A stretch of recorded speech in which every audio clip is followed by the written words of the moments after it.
Hello and welcome to CATSweek. I'm Martin O'Neill. The Monroe County Commissioners met on June 12th. During public comment, Executive Director of People and Animal Learning Services, also known as PALS, Christine Herring, gave the Commissioners an update on their recovery efforts following the tornado damage on May 16th. We've shored up our fencing. We're starting to return our horses to our facility. We've replaced our stock trailer, purchased new storage units, and replaced our run-in shelters. Most importantly, some of our programming will continue and resume in the very near future in our outdoor arena. Whereas it's too soon with the insurance process to know specific numbers, we are grateful to have stewarded funds well and have strong policies in place. This is our update for you and the community. I will be keeping you updated when there's more to know. And thank you for listening, and thank you for standing with PALS as we recover, rebuild, and continue to serve this community.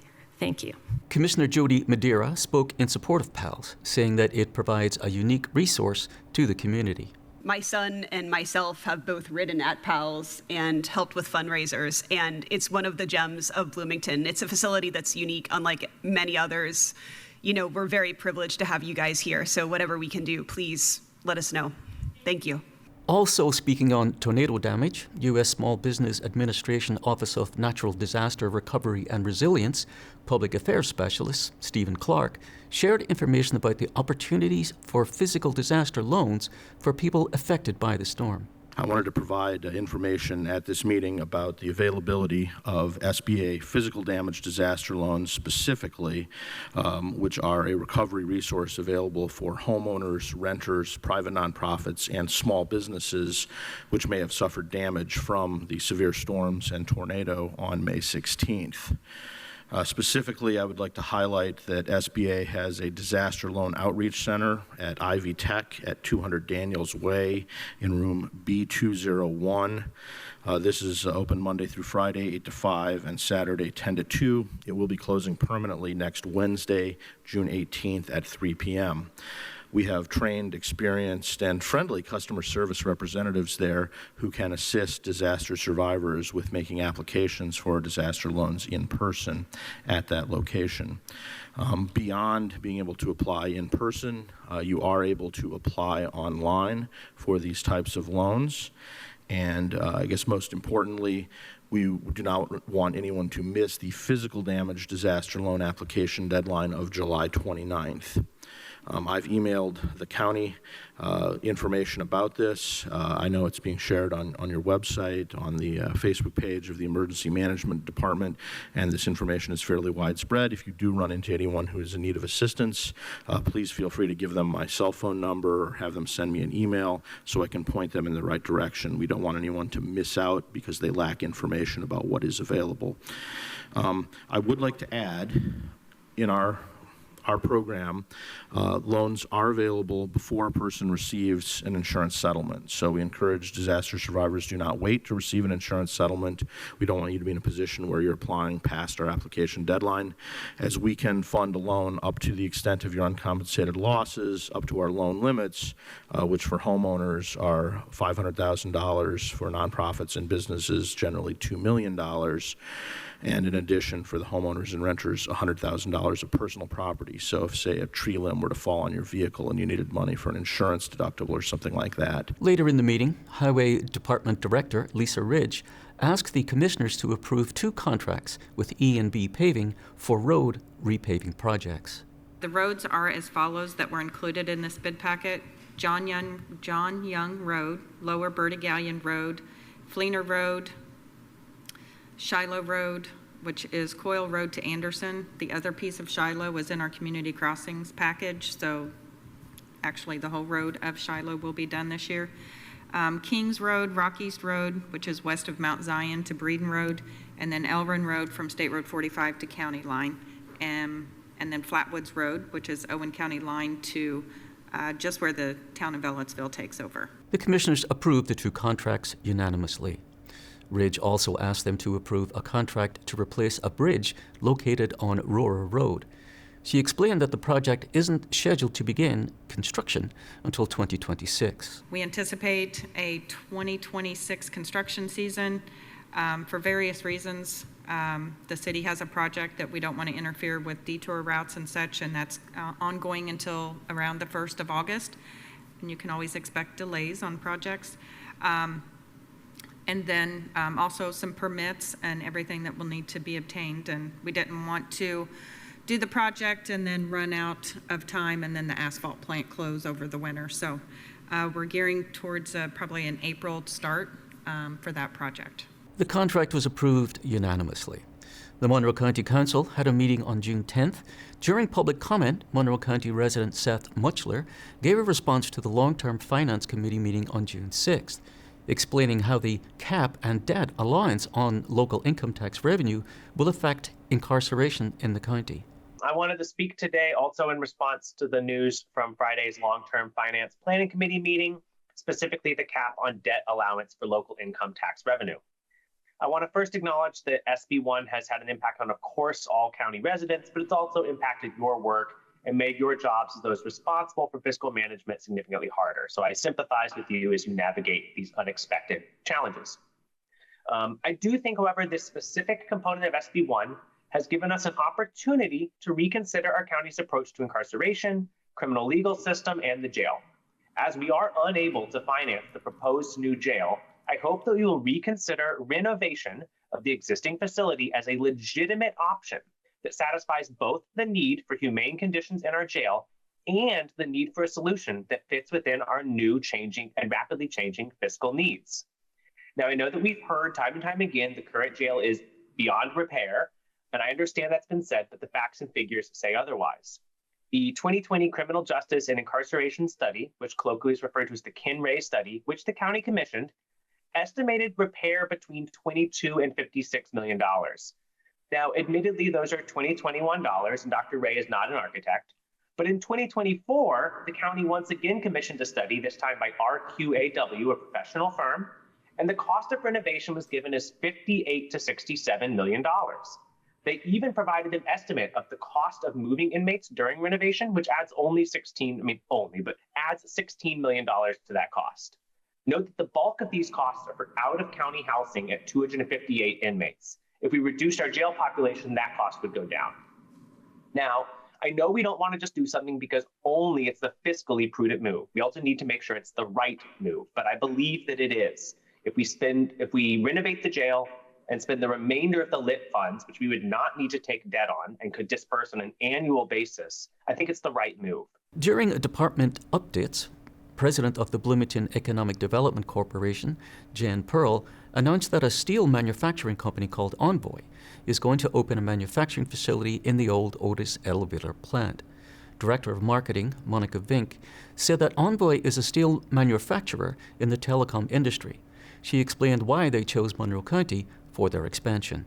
We're a Canada-based company who found the need to kind of land in the U.S. as our customers are really pulling us here.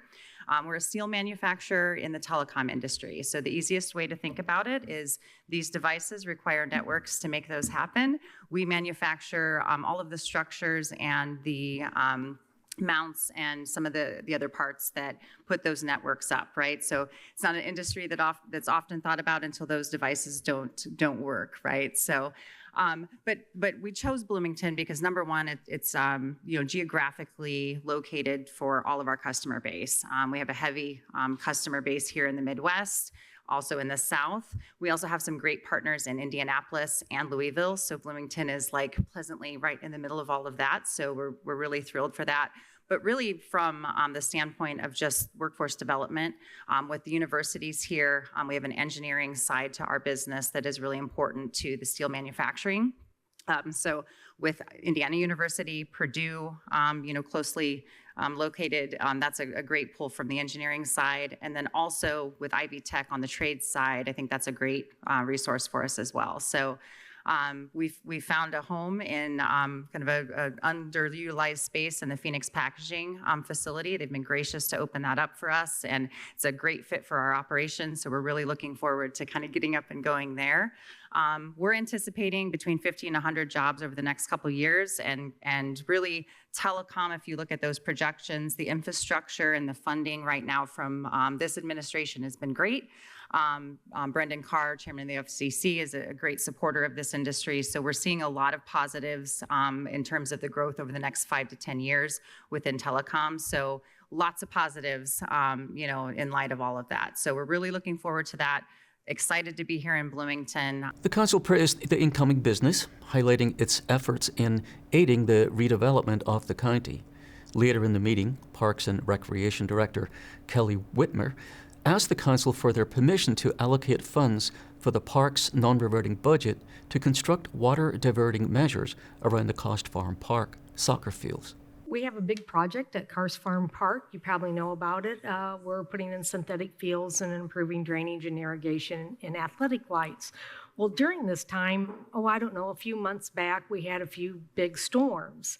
And we actually have a railroad track right next to these fields. And on the other side of the railroad tracks is a farm field owned by the Monroe County Airport. And they were in the middle of doing an erosion control project, but it was not completed or hardly started, and all the water came under the culverts under the railroad and hit our project. Unfortunately, but fortunately, all the engineers decided that we needed to upgrade how we move water, how we move sediment, and putting in a sediment basin pond. I won't say pond, it's a little thing of mud. But I've talked to the airport, and we've also talked to Monroe County Stormwater, and they're involved in the project too.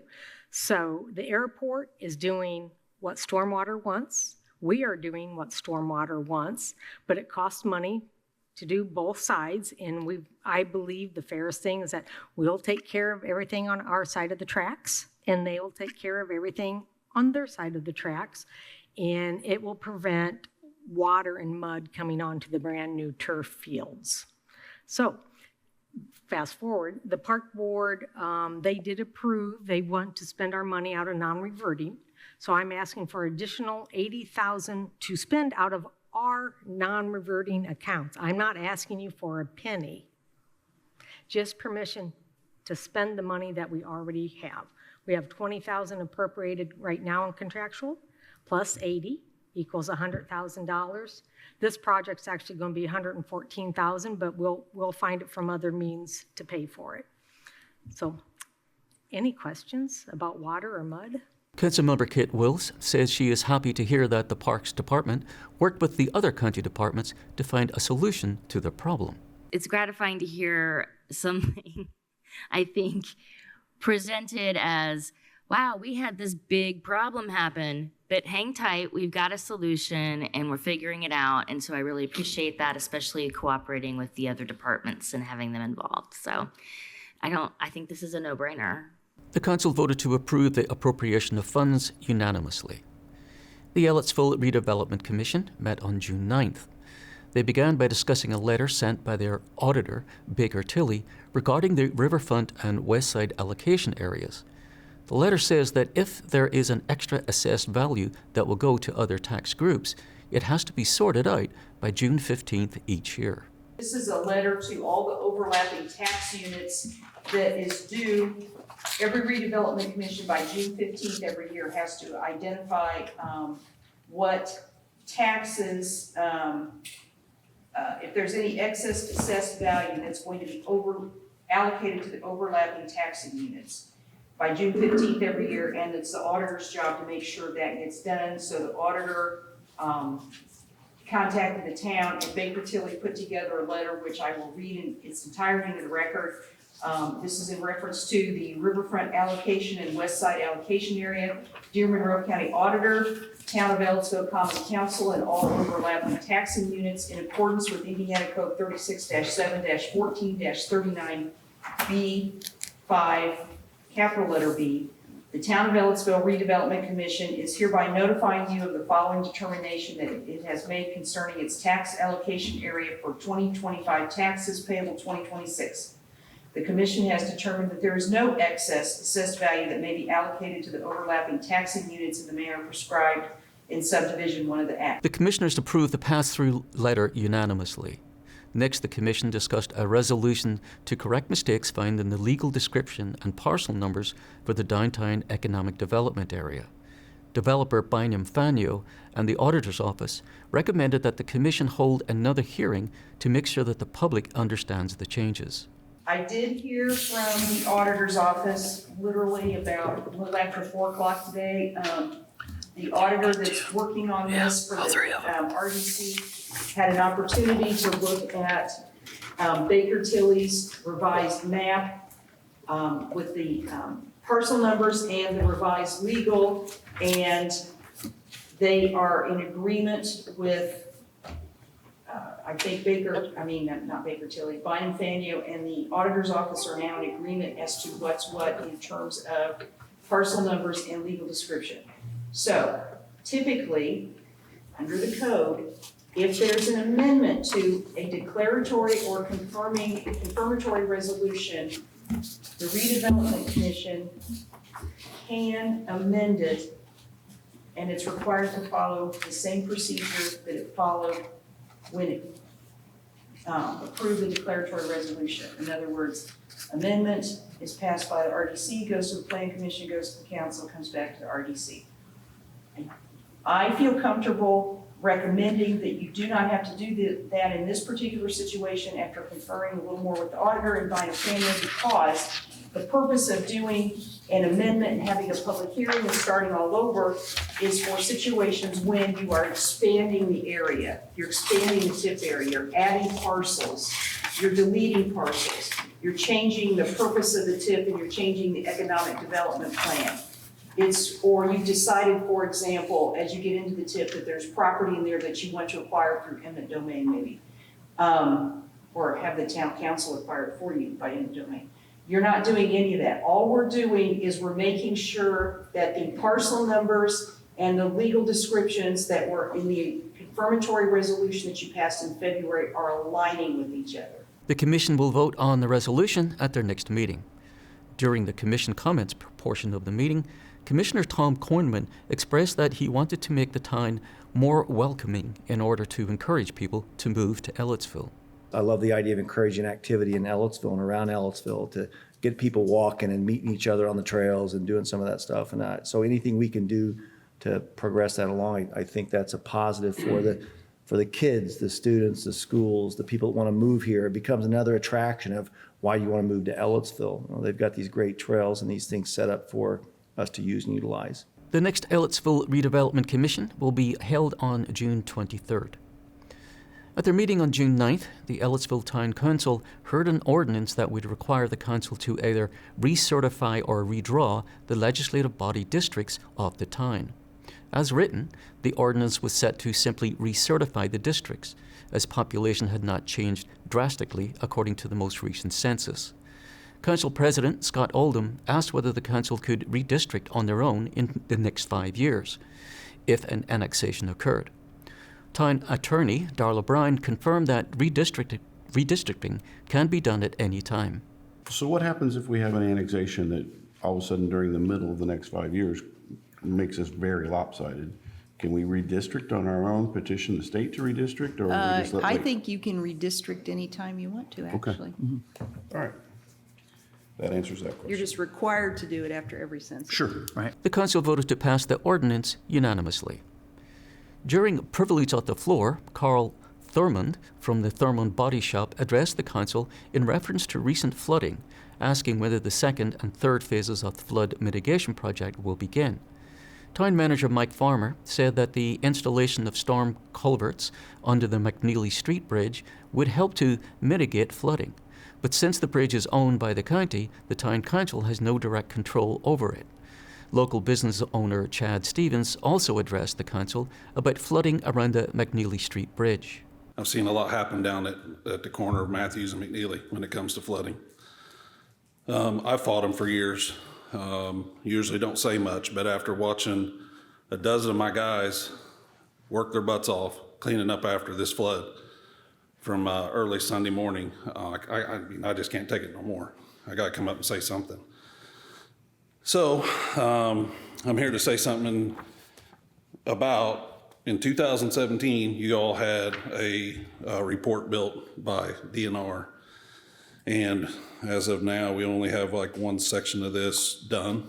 And we all should know, that the McNeely Street Bridge is the biggest culprit in flooding in Ellisville. In this report, it said it did need some more study, but in this report, it did say something about putting culverts at McNeely Street Bridge. I understand that Ellisville has no authority over McNeely Street, but something's got to be done. I took on 21 inches of water early Sunday morning with the same amount of rain that fell Thursday morning, 3.5 inches, and it didn't flood down there. But a Sunday morning, I couldn't get down there to fight it fast enough, and I took on 21 inches of water. Toolboxes, tools, equipment, and I firmly believe that these culverts that should be, a new bridge would be great, but I firmly believe that these culverts put in McNeely Street would have most likely mitigated every bit of that water from flooding in there. 15 minutes from when I checked the cameras and everything was okay, by the time I got there and I had 6 inches of water in the building, I couldn't pick up stuff fast enough. And it was 21 inches, 2.5 blocks deep. All day. I couldn't even go down there yesterday and work on it. I was just sick of my stomach. So today, 12 people worked on it all day, and it's still not done. It's still not clean. All day. Tools lost, and morale's down, and I'm not happy.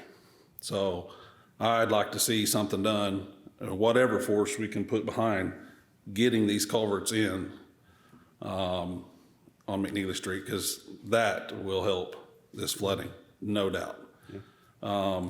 I have land on both sides of that creek, and I would be willing and very willing to remove a lot of the fill that's on the land east of Jack's Defeat to help mitigate some of that and get direction into those culverts. So just want to come up here and say my piece about getting that, getting pressure.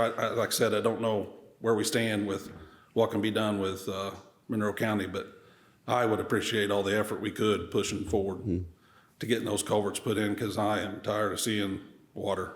Oldham emphasized the council's lack of control over the McNeely Bridge once again, but assured Stevens that the council would do everything in their power to stress the issue to the county. And that's all for CATSweek. Thanks for joining us. For CATS and WFHB, I'm Martin O'Neill.